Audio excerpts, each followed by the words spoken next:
네,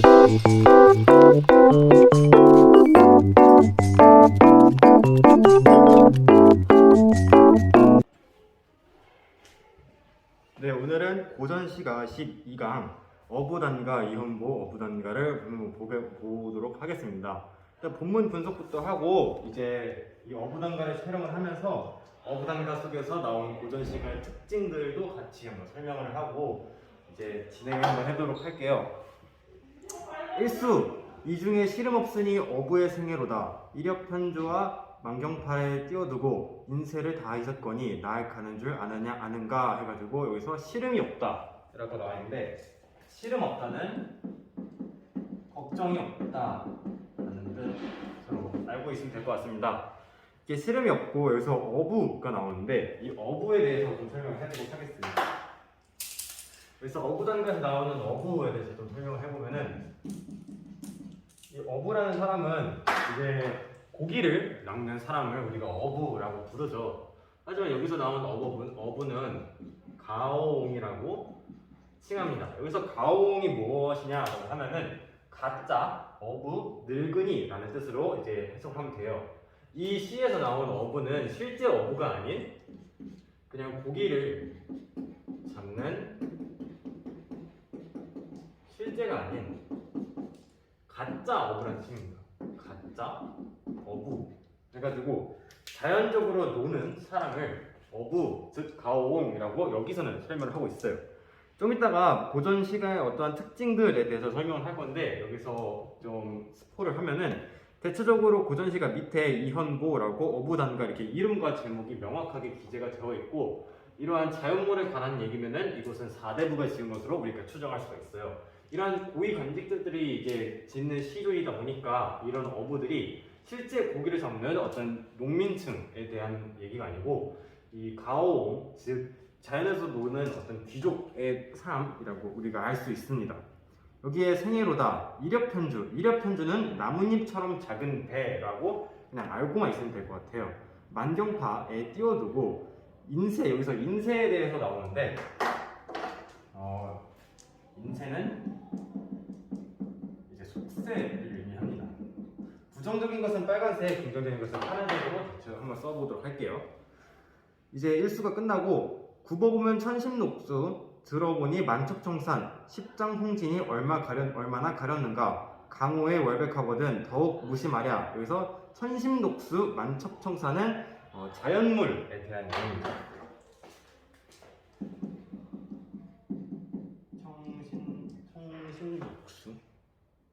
천심녹수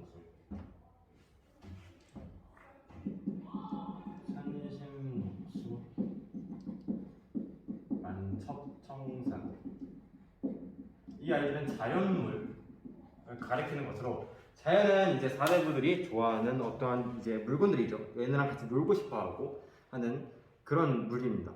십장홍진, 여기서 홍진이 좀 중요한데요. 홍진, 여기서 고전시가에서 홍진 같은 게 나오면은 얘네는 속세라고 하면 됩니다. 정극인의 상춘국에서 홍춘에 못친 분의 인해생에 어떠할꼬에 나온 그 홍진 맞습니다. 붉은 먼지라는 뜻으로 이거는 안 좋은 속세라는 뜻을 쓰였고요. 강호에 월백하여, 강호는 여기서 이제 대유법에 쓰였어요. 강호에 대해서 좀 더 설명해 볼게요. 강호는 자연물, 이면서 대유법이라고 하는데, 이 대유법이 무엇이냐라고 설명을 하면은 어떠한 물체를 가지고 전체를 설명하는 것을 얘기를 합니다. 예를 들어 이렇게 자연이라는 게 있는데 여기에 소나무도 있고 꽃도 있고 강도 있고 물도 있고 불도 있어요. 여기서는 강호 이렇게 있어요. 강호가 호수라는 뜻인데, 이 자연에서 얘를 따가지고 자연이다라고 얘기하는 것을 대유법이라고 합니다.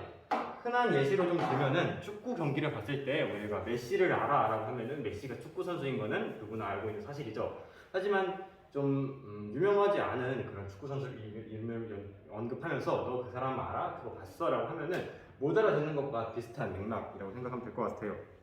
강호의 월백하거든 더욱 무심하랴. 무심은 여기서 욕심이 없다라는 뜻으로 생각을 하면 되고, 월백은 달의 비춤이라는 것에 대해 좀 알고 있으면 될 것 같습니다. 여기서 보면은 대꾸법이 좀 쓰였는데 굽어보면 천신녹수, 돌아보니 만첩천사, 뭐뭐하면 뭐뭐, 뭐뭐하니 뭐뭐. 그래서 대꾸법이 쓰였고요. 일수 같은 것도 이제 뭐 인쇄를, 뭐뭐를, 뭐뭐니, 뭐뭐을, 뭐뭐가 해가지고 대꾸법이 쓰인 것을 이제 알 수 있습니다. 그래서 이수 같은 거는 세속과 물리적인 거리감, 즉 홍진, 십장 홍진이라 돼 있어가지고 여기에 대한 거리감을 좀 나타내는 이야기로 알 수 있어요. 삼수 보면은 청하에 밥을 싸고 농류에 고기 꿰어. 청하는 여기서 푸른 연잎이라는 뜻이고 여기서도 대꾸가 쓰였죠. 뭐뭐에 뭐뭐을, 뭐뭐고, 뭐뭐에 뭐뭐어 이렇게 해가지고 이제 대꾸법이 좀 종종 쓰인 것을 볼 수 있습니다. 농류는 푸른 버들나무라는 뜻이고요. 노적 화총에 배에 메어두고 노적 걱정은 무엇인지 보면은 갈대와 억새풀이 가득한 곳 이렇게 각주가 달려있죠. 이런 각주들을 좀 보면서 이 시조가 어떤 느낌이냐면은 자연 친화다라는 것을 단박에 알 수가 있어요. 일반 청 의미를 어느 분이 아십니까? 일반 청 의미는 보통 사람의 품은 맑은 뜻이라고 또 각주가 나와 있어요.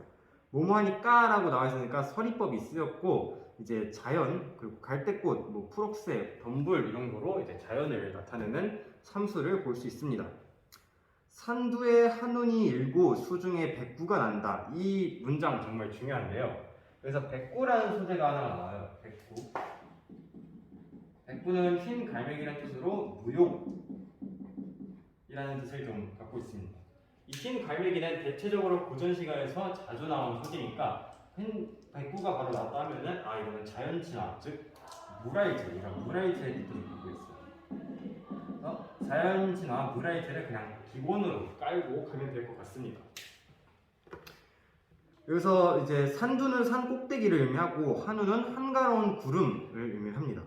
직역해보면은 산 꼭대기에 한가로운 구름이 일고 물 가운데 흰 갈매기가 난다. 여기서도 이제 대꾸 쓰인 걸 아까 볼 수 있고 무심은 욕심이 없다라는 뜻이었죠. 무심코 다정한 것이 이 두 것이로다라고 하고 이 두 것은 여기서 산두랑 한운을 의미를 하죠. 일생의 시름 있고 너를 쫓아라. 그래서 너라고 이제 흰 갈매기를 너라고 지칭해가지고 어떠한 의인법이 쓰인 것을 볼 수 있습니다. 마지막 주 이제 오수인데요. 오수도 좀 중요해요. 장안을 돌아보니 북거리 천리로다. 여기서 장안, 북걸, 얘는 속세를 뜻합니다. 이건 중국에 나온 이제 수도 장안성에서 장안 어떤 수도를 의미하고 북골도 북쪽에 있는 궁궐이라는 뜻으로 중국을 의미합니다. 얘네들 합쳐가지고 속세, 얘가 뭐 어떤 뜻이냐면은 여기는 한양 어떤 수도를 뜻하니까 여기는 궁궐 이런 걸 얘기하겠죠. 그래서 화자를 이제 마음을 보면은 어떤 것들은 이제 속세, 어떤 것들은 자연 이라고 나타나는데 이런 속세에 대해서 천리로다 하니까 물리적으로나 심리적으로나 이제 거리감이 있다라는 뜻을 했는데 어주에 넣었거든 잊은 틈이 있으랴라고 서리법이 쓰였어요. 서리법은 이제 반대의 의미인 거죠. 어주는 여기서 고기 접는 배인데 고깃배인데 거기에 누웠는데 잊은 틈이 없으랴 여기가 좀 중요해요.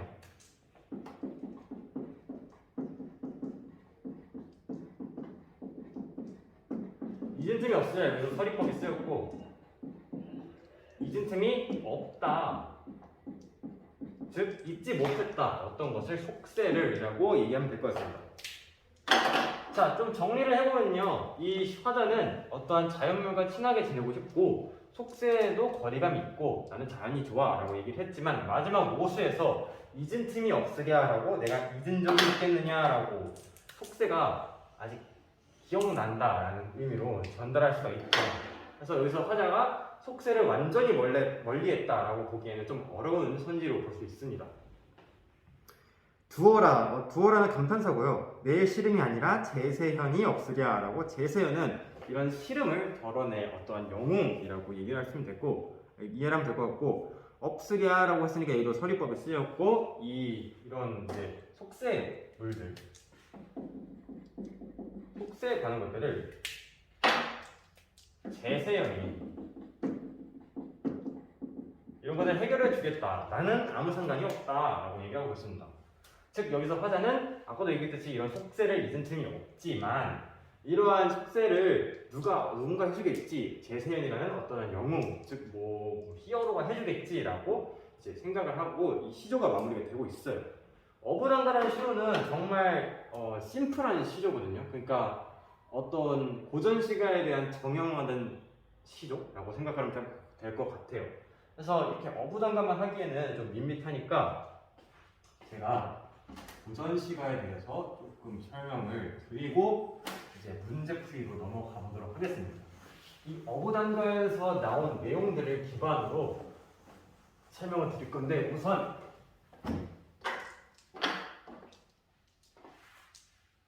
고전 시가, 고전 시라고 부르죠. 시조랑 가사라는 뜻으로 뭐 시조도 있고 가사 문학도 있어요. 네, 우리가 볼 것은 이런 뭐 시조의 특징, 가사의 특징 이런 개념적인 파트가 아니고 고전 시가 파트를 어떻게 하면 좀 더 수월하게 풀 수 있을까라는 팁을 좀 전해드리려고 합니다. 그래서 반을 나누고요. 반 나눠가지고 자연 그리고 속세. 자, 얘네가 나오는 시조가 거의 이름이 있다. 이름이 있고 어떠한 시 이름에 무엇가라고 나와 있는 것, 이런 것들, 혹은 이제 뭐 남성이 지었다 하면은 이러한 시조가,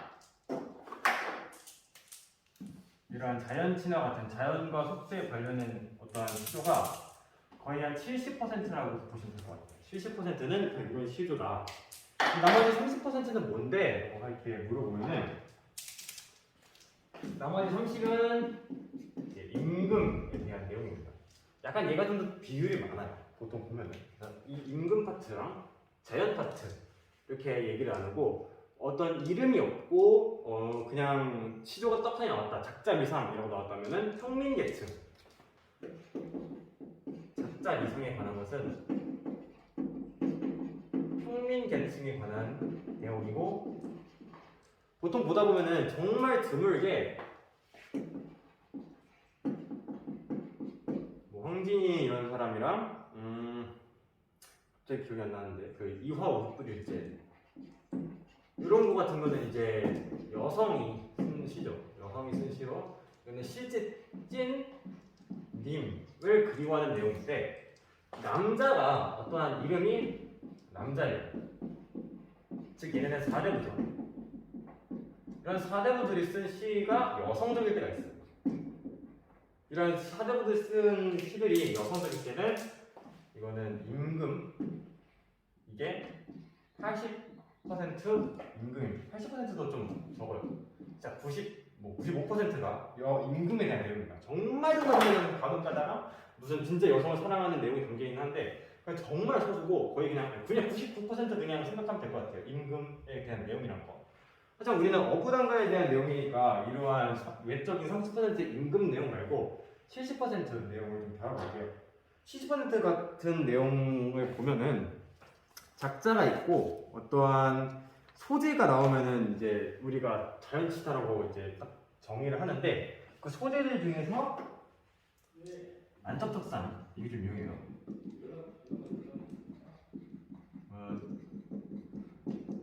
천심독수,